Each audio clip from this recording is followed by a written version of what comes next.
Show ഇതുവരെയായിട്ട് മീൻ വറുത്തില്ലേ? അയ്യോ സമയം അങ്ങ് പോയിനി, എന്നാ ചെയ്യും? ഷോ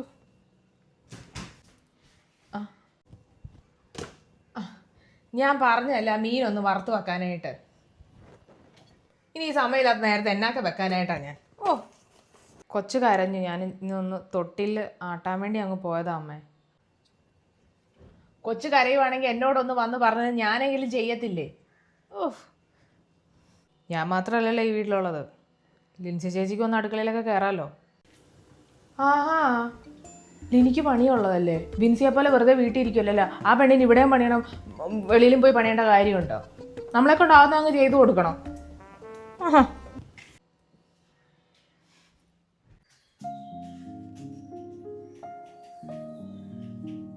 ഞാൻ ആരുടെ അടിമയൊന്നും അല്ല. കുഞ്ഞുണ്ടായിപ്പോയതുകൊണ്ടല്ലേ ഞാൻ വീട്ടിൽ നിന്ന് ഓരോന്ന് ചെയ്യുന്നത്. ചേച്ചി അമ്മയ്ക്ക് പൈസയൊക്കെ കൊടുക്കുന്നുണ്ട്. എനിക്ക് അമ്മയ്ക്ക് പൈസ കൊടുത്തുള്ള സ്നേഹമൊന്നും വേണ്ട. അമ്മയുടെ വിചാരം എല്ലാം ചേച്ചി കൊണ്ടു തരുന്നതെന്നാണ്. അമ്മയുടെ മകൻ ഗൾഫിൽ കിടന്ന് കഷ്ടപ്പെടുന്ന ഭാര്യയ്ക്ക് അയച്ചു കൊടുക്കുന്നു, ഭാര്യ അതെടുത്ത് അമ്മയുടെ കയ്യിൽ കൊടുക്കുന്നു, അത്രേ ഉള്ളൂ. ഞാനും കാണുന്നുണ്ട് ഈ അമിത സ്നേഹം.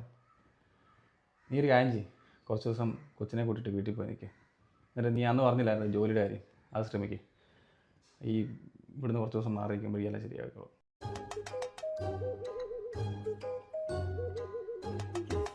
മീനൊന്നേ വറുത്ത് വരാൻ ഇച്ചിരി വിട്ട് വെച്ചോളുമല്ലോ. ഞാൻ എടുത്ത് വെച്ചോളാം. ഇരിച്ചേ, ഞാൻ പോവാ. ഡാ, 36 ഡിഗ്രി ചൂടാ. വെള്ളം കുടിച്ചില്ലേ മനുഷ്യനൊക്കെ അങ്ങ് ഇല്ലാണ്ടാവും. ഈ അമ്മയുടെ ഒരു കാര്യം, അമ്മ വിൻസി വെള്ളം വെച്ചിട്ടുണ്ട്. അയ്യോ നിനക്കല്ലടാ, ലിനിക്ക് ഞാൻ ചോറ് കെട്ടിയപ്പോൾ വെള്ളം വെക്കാൻ മറന്നുപോയി. നീ ആ വഴി പോകുമ്പോൾ ഓഫീസിൽ കയറി ഒന്ന് കൊടുത്തേച്ച് പോടാ. ഇതിന് അംഗനവാടിയിൽ പിള്ളേർ വെള്ളം എടുത്തില്ല, ചോറ് എടുത്തില്ല എന്ന് പറഞ്ഞ് കൊണ്ടു കൊടുക്കുന്ന പോലെ. പ്രായമായ സ്ത്രീയല്ലേ, എവിടെ നിന്നല്ലേ വേണേ കുടിച്ചോളൂ. അവൻ്റെ വെമ്പർനോത്തിക്ക് ജോലിയില്ലാത്ത എൻ്റെ അഹങ്കാരം അവൻ്റെ. Yeah, and not a big problem. I'll check the mail and I'll call you back. Hey, no problem. It's fine. I'll check the mail. Okay, fine. Bye. എടി അനു, ഞാൻ 2-3 ഇൻസ്റ്റിറ്റ്യൂഷൻസിൽ നിൻ്റെ റെസ്യൂം ഷെയർ ചെയ്ത് കൊടുത്തായിരുന്നു. കഴിഞ്ഞ വീക്ക് ഫുൾ ഞാൻ ഇതാ ചെയ്തുകൊണ്ടിരുന്നത്. ഒരു കാര്യം ചെയ്യുക, അവിടെ നിന്നൊരു അപ്ഡേറ്റ് വരുന്നത് വരെ വീടിനകത്തുള്ള ഏറ്റവും അടുത്തുള്ള ഏതെങ്കിലും ഒരു ഇൻസ്റ്റിറ്റ്യൂഷനിൽ നീ ജസ്റ്റ് ഒന്ന് കയറിക്കുക. ഒരു പ്രാക്ടീസ് ആവുമല്ലോ. So you'll get used with all this. പിന്നെ പോകുമ്പോൾ ഒരുമാതിരി അമ്മച്ചി ഡ്രസ്സ് ഇട്ടുകൊണ്ട് പോകരുത്. നല്ല പ്രസൻറ്റബിൾ ആയിരിക്കണം. ആദ്യത്തെ ഇൻ്റർവ്യൂ തന്നെ നിന്നെ എടുക്കാൻ അവർക്ക് തോന്നണം. നീ ഉണ്ടല്ലോ, ആദ്യം പോയി ഒന്ന് ഫേഷ്യൽ ചെയ്യും. അത് കഴിഞ്ഞ് കണ്ണൊക്കെ എഴുതി ലിപ്സ്റ്റിക്കൊക്കെ ഇട്ടൊന്ന് മെനക്കി നടക്ക്. അപ്പം തന്നെ പാതി ഡൾനെസ് അങ്ങ് മാറും. ഞാൻ ഇങ്ങോട്ട് വരാൻ തന്നെ എൻ്റെ വീട്ടിൽ കൊച്ചിനെ ഒന്ന് ഏൽപ്പിച്ചിട്ടാണ് ഓടി പിടച്ച് ഇങ്ങോട്ട് വന്നത്. ആ സമയത്ത് ഇനി പാർലറിൽ പോകണം എന്ന് പറഞ്ഞാൽ നല്ല രസമാണ്. ഉള്ള ഭംഗിയൊക്കെ മതി. എന്നാൽ പിന്നെ ഒരു കാര്യം ചെയ്യ്, നീ വീട്ടിൽ തന്നെ സ്കിൻ കെയർ ചെയ്യ്. അതിന് ഞാൻ എന്താ ചെയ്യണ്ടേ? അങ്ങനെ ചോദിക്കേ. നീ ഇരിക്കുന്ന സെറം കണ്ടോ? അത് ഹിമാലയയുടെ സെറവാ. ഞാൻ ഡെയിലി യൂസ് ചെയ്യുന്നതാ. ആ സീറോ എന്തിനാ യൂസ് ചെയ്യുന്നേ? എടി, ഈ സെറം ഉപയോഗിച്ച് കഴിഞ്ഞാൽ നിൻ്റെ ഈ മുഖക്കുരു വെച്ചുണ്ടായിരിക്കുന്ന പാടുകളും ടാനും ഒക്കെ ഒന്ന് മങ്ങി നല്ല ഗ്ലോ ഉള്ളൊരു സ്കിൻ ഉണ്ടാവും. നീ അതുകൊണ്ട് ഉപയോഗിച്ച് നോക്കിക്കേ. ഇൻ്റർവ്യൂ വന്നിട്ട് നീ അടിപൊളിയായിട്ട് പോ. Himalaya dark spot clearing turmeric face serum 100% organically sourced turmeric extract കൊണ്ടാണ് ഉണ്ടാക്കിയിട്ടുള്ളത്. ഇതിൽ 10% ഗ്ലൈക്കോളിക് ആസിഡും 2% നയാസിലമൈഡും ആണ് അതിൽ അടങ്ങിയിട്ടുള്ളത്. ഇതിലെ സ്വരസ ടെർമറിക് സ്കിൻ പ്രോബ്ലംസ് ഇല്ലാതാക്കുകയും നാച്ചുറലി ബെസ്റ്റ് ആണ്. ഇത് വളരെ ലൈറ്റ് വെയിറ്റ് ആണ്, നോൺ സ്റ്റിക്കി ആണ്. അതുകൊണ്ട് നമ്മുടെ സ്കിന്നിൽ പെട്ടെന്ന് തന്നെ അബ്സോർപ്ഷൻ നടക്കും. നമ്മുടെ ഫേസിൽ ഒരു 2-3 ഡ്രോപ്സ് അപ്ലൈ ചെയ്തതിന് ശേഷം അപ്വേർഡ് സർക്കുലർ മോഷനിൽ നന്നായിട്ട് തേച്ച് പിടിപ്പിക്കുക. അപ്പം നന്നായിട്ട് പെട്ടെന്ന് തന്നെ നമ്മുടെ സ്കിന്നിൽ അബ്സോർബ് ചെയ്യുന്നതാണ്. ഇത് നമ്മളിനി പുറത്ത് പോകുകയാണെന്നുണ്ടെങ്കിൽ നമ്മളിത് അപ്ലൈ ചെയ്തതിന് ശേഷം നമ്മുടെ സൺസ്ക്രീൻ ഉപയോഗിക്കാം. ഇത് നമുക്ക് ദിവസം 2 നേരം വരെ യൂസ് ചെയ്യാം.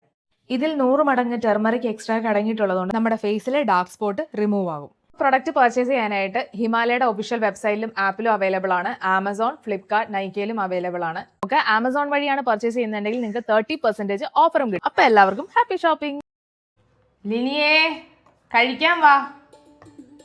വിൻസിയേ, വാ കഴിക്കാം. കൊച്ചിനെ ഉറക്കുമല്ലോ. ഇപ്പൊ ഇങ്ങ് വന്നിരുന്ന എങ്ങനെയാ? ഞങ്ങൾ പിന്നെ എല്ലാം കഴിച്ചോളാം. വാ വാ വാ വാ ഇരിക്കേ. കഴിക്കുന്ന കറിയൊക്കെ ഇന്ന എല്ലാം എടുത്ത് കഴിക്കേ.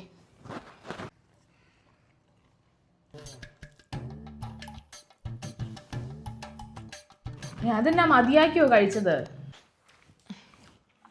ആ മതി, ഒന്ന് കിടക്കണം, ഭയങ്കര തലവേദന. ആഹാ, ചേച്ചി എൻ്റെ ഒരുമാതിരി ഹോസ്റ്റലിൽ നിൽക്കുന്ന പോലെ. അമ്മ എൻ്റെ ഭാര്യ ഇവിടുത്തെ വേലക്കാരൊന്നുമല്ല, ചേച്ചിക്ക് ഇവിടുത്തെ പണിയൊക്കെ ചെയ്യാം. എന്നെ ഓർത്താണ് പറയുന്നത്. അമ്മ മിണ്ടായിരിക്കേ, ഞാൻ കുറേ ആയി കാണുന്നത്. എൻ്റെ വേലക്കാരി ആവാനായിട്ട് ഞാൻ ആരോടും പറഞ്ഞിട്ടൊന്നുമില്ലല്ലോ. എനിക്ക് ചെയ്യാൻ പറ്റാത്തതുകൊണ്ടാണ് ഞാൻ അമ്മയുടെ പൈസ ഏൽപ്പിച്ച് എന്തെങ്കിലും ആവശ്യമുണ്ടെങ്കിൽ മേടിച്ചോളാനും ചെയ്യാനും പറയുന്നത്. ചേച്ചി പൈസയല്ല എല്ലാം. പൈസ കുറഞ്ഞു പോയിട്ടുണ്ടെങ്കിൽ പറഞ്ഞാൽ മതി, ഞാൻ തന്നോളാം.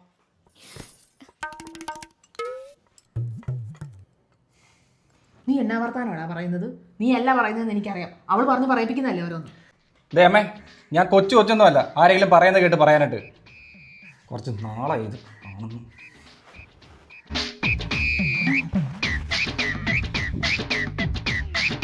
കുളിച്ചിട്ട് കഴിക്കണോ അല്ലെങ്കിൽ വൈകുന്നേരം കുളിക്കാം? ആ, അതൊന്നും ഇവിടെ നടക്കത്തില്ല. ഇല്ല അമ്മ, ഇപ്പൊ കയറി കുളിച്ചോളാം. ആ, കുളിക്കോ കുളിക്കാതിരിക്കോ അതൊക്കെ തന്നെ ഇഷ്ടം. പിള്ളേരെ തമ്മിലടുപ്പിക്കാൻ ഞാൻ സമ്മതിക്കത്തില്ല. ഇവിടെ മര്യാദയ്ക്ക് ഞാൻ എല്ലാ കാര്യങ്ങളെല്ലാം ചെയ്തു പോകുന്ന. ഓരോന്നും അവനെ പറഞ്ഞ് കേൾപ്പിച്ച് കൊടുത്തിട്ട് ഇപ്പോൾ ഓരോന്നും അവനും എൻ്റെ മുമ്പിൽ ഇതൊന്നും ഒരു വർത്താനം പറയാത്തവനാ. പെണ്ണ് കെട്ടി കഴിഞ്ഞപ്പോൾ അവൻ എന്നാക്കി പറയുന്നത്? നീ ഇങ്ങനെ ഈ പിള്ളേരെ പഠിപ്പിക്കുന്ന പോലത്തെ പണിയല്ലല്ലോ ലിനിക്കുള്ളത്. ഇച്ചിരി കഷ്ടപ്പെട്ടുള്ള പണിയാ. അതുകൊണ്ട് ഞാൻ തന്നെ പറഞ്ഞു ഒന്നും ചെയ്യണ്ട, ഞാൻ ചെയ്തോളാന്ന്. രണ്ടുള്ളവൻ എന്നോട് പറയണം. അവൻ്റെ ചെവി പറഞ്ഞല്ല കേൾപ്പിക്കേണ്ടത്. ഞാൻ എന്തോ ചെയ്തെന്ന് നീ പറയുന്നു?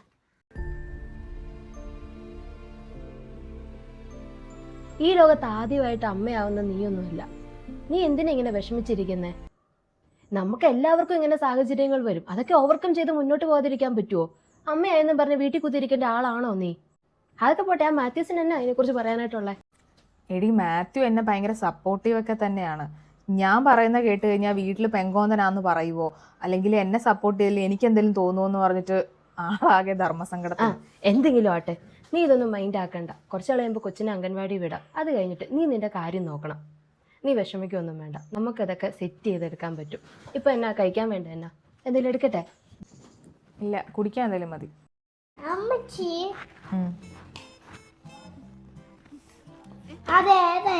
നേരെ ഇരുന്നേ, നേരെ വന്നിവിടെ ഇരുന്നേ, ഇവിടെ ഇരുന്നേ, ഇരിക്കേ, എന്നിട്ട് എഴുതിക്കേ, എഴുത്.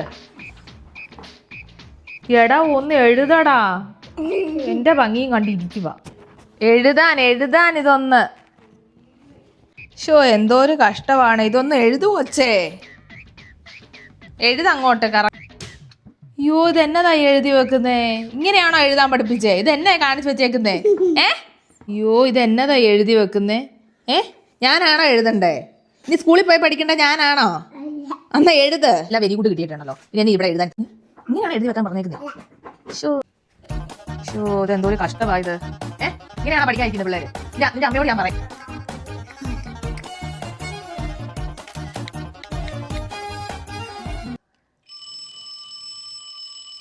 അമ്മച്ചിയുടെ ഫോൺ അടിക്കുന്നു. അമ്മ ഇപ്പൊ വരാം കേട്ടോ.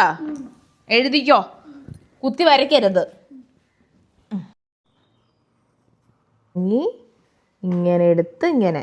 ആ, കറക്റ്റ്. അത് തന്നെ. ആഹാ, ഇപ്പൊ നന്നായിട്ട് എഴുതുന്നുണ്ടല്ലോ അവൻ.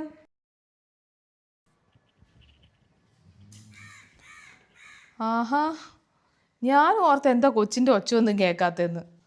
ഓൻ നന്നായിട്ട് എഴുതുന്നുണ്ടല്ലോ ഇപ്പോൾ. ഇവൻ നന്നായിട്ട് എഴുതുന്നുണ്ടെങ്കിൽ അങ്ങ് പഠിപ്പിച്ചോ.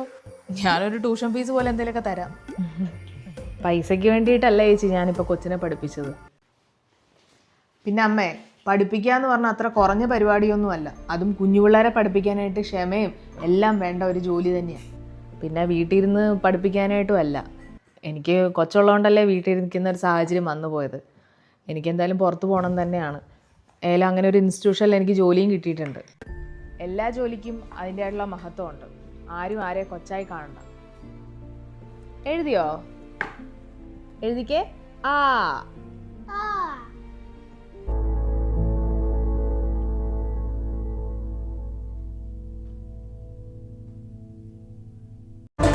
ഉണ്ടായിരിക്കുന്ന ഇത് തന്നെ അംഗനവാടിയിൽ പിള്ളേർ ഒന്നുകൂടെ സോറി പെട്ടെന്ന് വരാം. പിന്നെ എന്നോട് പറഞ്ഞത് ഞാൻ ചെയ്താൽ ആക്ഷൻ പറഞ്ഞാണ് ഇയാൾ പറഞ്ഞു കേൾക്കേണ്ട ആവശ്യമില്ലല്ലോ. Can I repeat? അതെ, ഇയാളെ ഒന്ന് മാറ്റിത്തരാവോ? ഇവിടുന്ന് ഇയാളെ ഒന്ന് മാറ്റിത്തരാവോ? നിങ്ങൾക്ക് എല്ലാവർക്കും എൻ്റെ അഭിനയം ഇഷ്ടപ്പെട്ടെങ്കിൽ പ്ലീസ്